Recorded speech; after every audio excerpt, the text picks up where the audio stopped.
Hey, this is John and Becky from StubGroup, and we're going to talk about some of the top questions people are asking on Reddit about Google Ads. If you don't know who we are at StubGroup, we are a digital advertising agency and premier Google partner, and we help businesses dominate Google Ads and make money online. So, Becky, I know you've grabbed some top questions from Reddit about Google Ads. Go ahead and hit me, and let's see how I do in answering them. Yeah, absolutely. I think Reddit seems to be the place where people try to find answers that they can't find online or through ChatGPT and other places like that. It's also a really great community for resources of people that have tried things a little differently than someone else might have. So I looked over the last 12 hours to see what some hot topics around PPC were on Reddit, and I'm going to hit you with the first question now. One of the first ones I saw said, when do you use segmented audiences? When to use segmented audiences. All right, so I'm going to assume that they're talking about the option in Google Ads to layer on audiences to campaigns or to target campaigns towards audiences. And segments is kind of a term of art within Google Ads for type of audience that you can go after. In general parlance, of course, it means a segment of an audience, so a specific demographic or psychographic or interest, etc.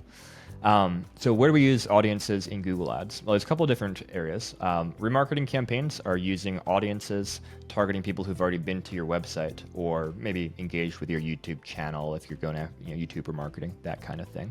So most accounts are running remarketing these days because remarketing is generally a very cost-effective way to get people to come back and purchase from your website or to call you, whatever your goal is. So most people would want to use custom segments in remarketing for that purpose.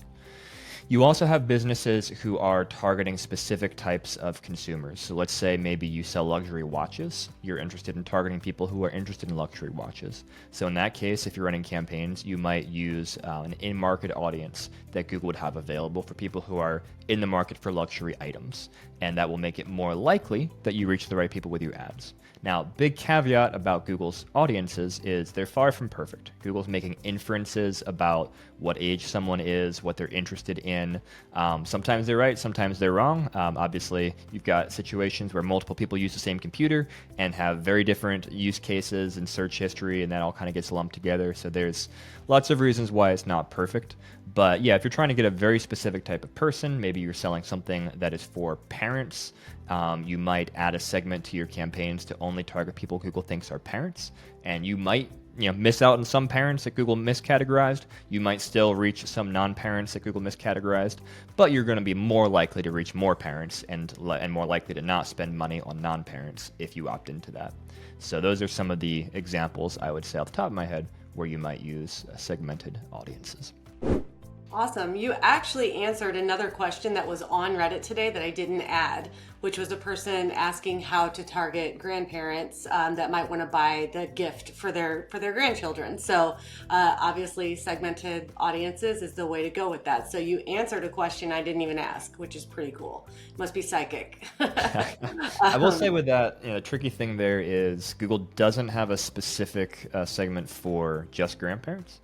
So you would probably want to go after parents because to be a grandparent, you must be a parent. So that'll cut down on the irrelevant people.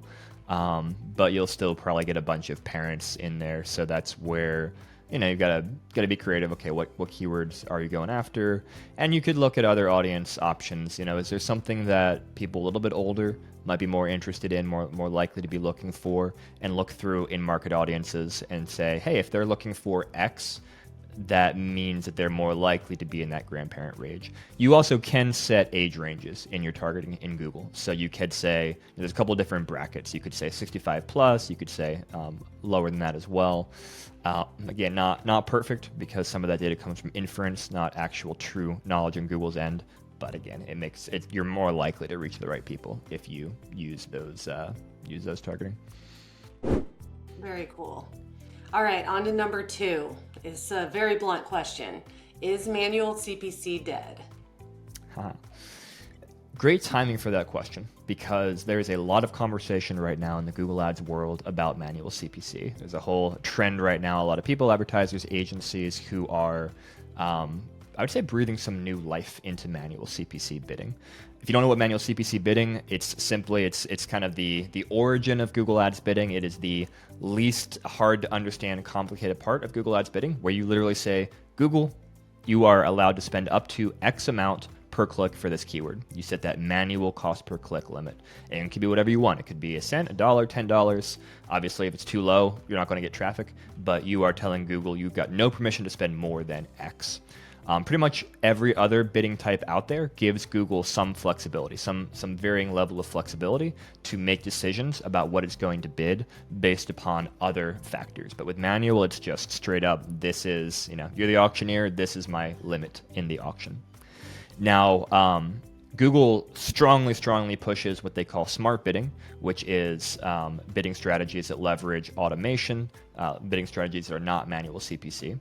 And a lot of accounts are using different types of smart bidding these days, some permutation of that.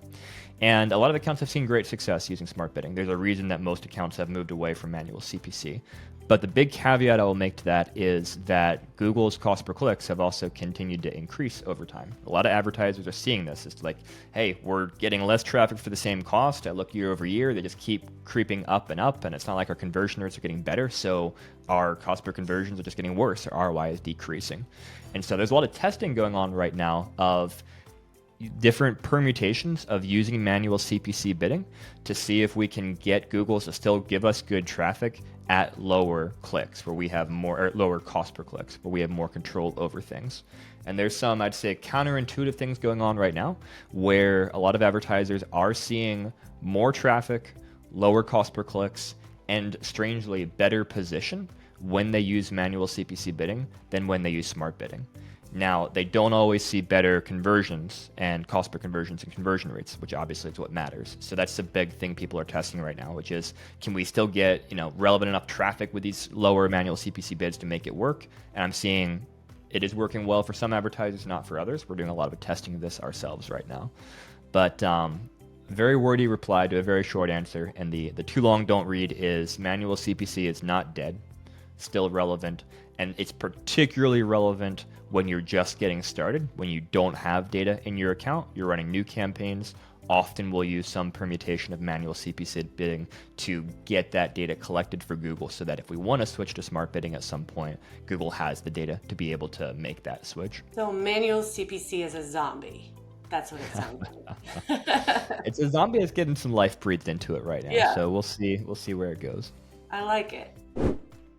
All right, well, as we know, Google's always changing the interface and people get really confused as they start to navigate it. So another question that I saw on Reddit today was, where did the exclude location preferences go? Yeah.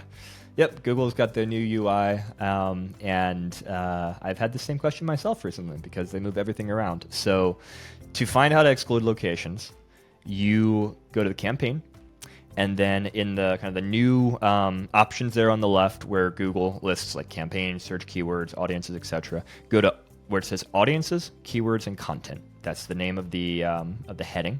Click on that to expand that. Then you'll see locations. Click on locations. And then when you get into locations, within that page, if you look up towards the top, right above the map, you'll see you're on the locations tab. Right next to it, it'll say location exclusions. So you click on location exclusions, that's where you go.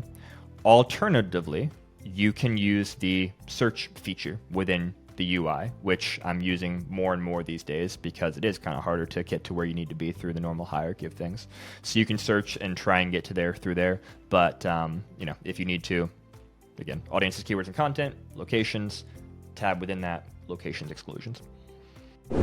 That's a straightforward answer that we have on that one. Okay, last question of the day for you to answer. Does pausing PerformanceMax campaigns intermittently affect performance? It definitely can.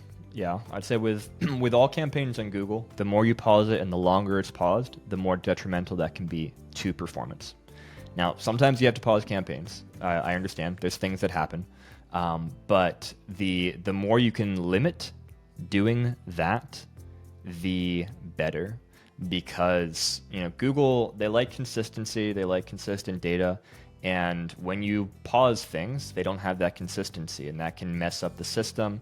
And especially if it's paused for, I'd say the consensus right now, I think, is if it's paused for 2 days, then that is really likely to mess up the system because it kind of resets the learning to say, hey, I don't really know what the recent data is because it's been paused for too long.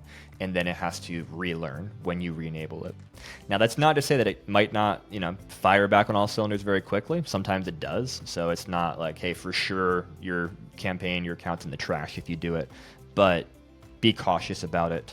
Avoid doing it if you don't absolutely have to, because it can have significant detrimental impacts to your performance. That's really good to know for a lot of people who maybe run out of product or different things like that that cause them to perform. So planning that could really make a difference in their campaigns. All right, well, if you have a question that you've asked on Reddit or somewhere else that we haven't answered, feel free.